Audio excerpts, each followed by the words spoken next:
भगवान विष्णु ने क्यों किए थे ये 8 भयंकर छल। आज हम आपको भगवान विष्णु द्वारा किए गए उन 8 छलों के बारे में बताने जा रहे हैं जिनका जिक्र आज भी ग्रंथों में है।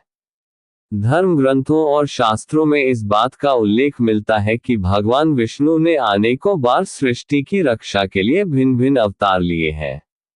भगवान विष्णु को न सिर्फ उनकी लीलाओं के लिए बल्कि उनके छलों के लिए भी जाना जाता है। इस बारे में हमारे ज्योतिष एक्सपर्ट डॉक्टर राधाकांत वत्स का कहना है कि भगवान विष्णु द्वारा किए गए ऐसे 8 छल हैं जो आज भी धर्म ग्रंथों में अंकित हैं और इन छलों को करने के पीछे की कथा बेहद रहस्यमयी और रोचक है। आइए जानते हैं उन छलों की कहानी के बारे में। नारद जी को बनाया बंदर। भगवान विष्णु ने एक बार नारद जी ने क्यों दिया था भगवान विष्णु को श्राप को बंदर बना दिया था। इसके पीछे का कारण ये था कि नारद जी को इस बात का घमंड हो गया था कि वह सांसारिक मोह माया से ऊपर उठ चुके हैं और उनका यही घमंड तोड़ने के लिए श्री हरि विष्णु ने उन्हें वानर का रूप दे दिया। नारद जी ने भगवान विष्णु से ही उनके जैसा सुंदर स्वरूप मांगते हुए हरि रूप की इच्छा जताई थी। हरि के 2 अर्थ होते हैं, विष्णु और वानर।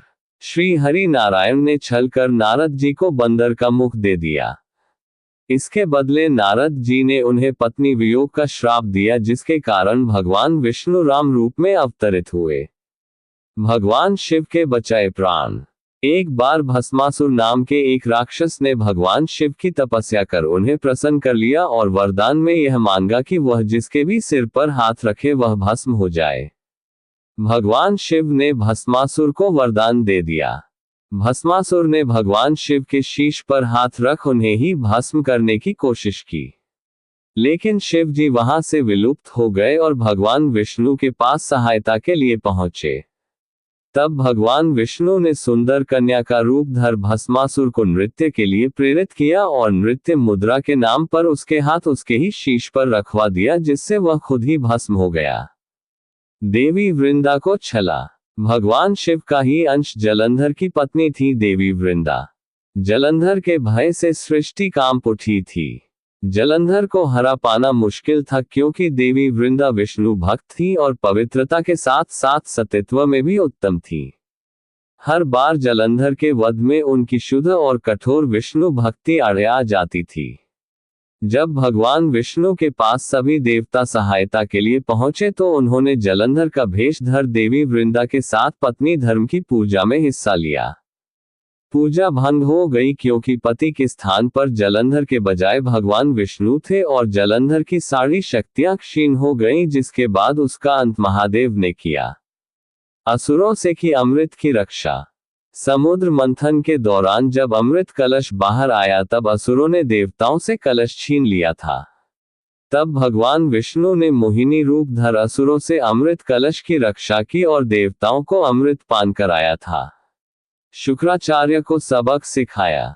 जब वामन अवतार में भगवान विष्णु राजा बलि से 3 पग भूमि मांगने गए थे तब शुक्राचार्य ने भगवान विष्णु को पहचान लिया था और उनकी मंशा भी भांप ली थी, जिसके बाद उन्होंने राजा बलि को दान देने से रोकने के लिए चाल चली और कमंडल में जा बैठे। राजा बलि जब जल अर्पित कर दान देने लगे तो कमंडल से जल बाहर नहीं आ पाया। भगवान विष्णु समझ गए कि कमंडल में शुक्राचार्य कैसे दैत्य गुरु शुक्राचार्य बने ग्रह बैठे हुए हैं और वह जल को बाहर नहीं आने दे रहे हैं। तब श्री हरि विष्णु ने एक तिनके से उनकी एक आंख फोड़ दी थी, जिसके बाद वह कमंडल से बाहर आ गए थे। राजा बलि से छीना राजपाट। राजा बलि एक असुर थे लेकिन उनकी यह विशेषता थी कि वह दानी, सत्यवादी और धर्मपरायण थे। असुर होने के बाद भी वह विष्णु भक्त थे। धर्मपरायणता के साथ ही उन्होंने तीनों लोकों पर अपना आधिपत्य जमाया था, मगर देवताओं को अपना शासन वापस चाहिए था, जिसके लिए उन्होंने भगवान विष्णु की स्तुति कर उनसे अपना राजपाट वापस मांगा।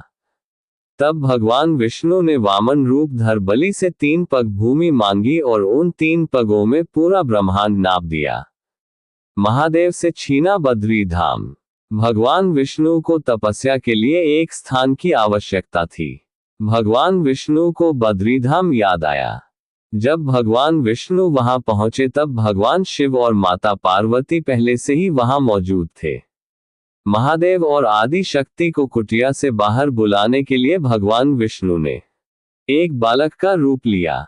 भगवान विष्णु कुटिया के बाहर रोने लगे। बच्चे की रोने की आवाज सुन माता पार्वती बाहर आई और उस बच्चे को अंदर सुलाकर महादेव के साथ नदी के किनारे चली गईं। जब लौटी तो विष्णु जी तपस्या कर रहे थे, जिसके बाद भगवान शिव और माता पार्वती ने बद्रीधाम छोड़ केदार धाम में निवास किया। मधु कैटभ का किया संहार। मधु और कैटभ नाम के दो दैत्य थे जिन्होंने ब्रह्मदेव को मरने का षड्यंत्र रचा था। ब्रह्मदेव अपनी रक्षा के लिए भगवान विष्णु के पास पहुंचे। ब्रह्मदेव ने उन्हें सारा वृतांत बताया और दोनों राक्षसों के वध की बात कही। समस्या ये थी कि दोनों दानवों को इच्छा मृत्यु का वरदान प्राप्त था। लिहाजा भगवान विष्णु ने छल का सहारा लिया और उन दोनों को सम्मोहित कर भगवान विष्णु के हाथों मरना स्वीकार होने की बात को मनवा लिया। जिसके बाद दोनों दैत्यों के तथास्तु बोलते ही भगवान विष्णु ने उनका शीश अपने सुदर्शन चक्र से काट दिया।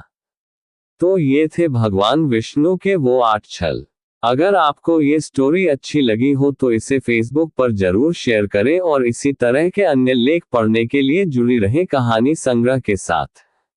आपका इस बारे में क्या ख्याल है, हमें कमेंट बॉक्स में जरूर बताएं।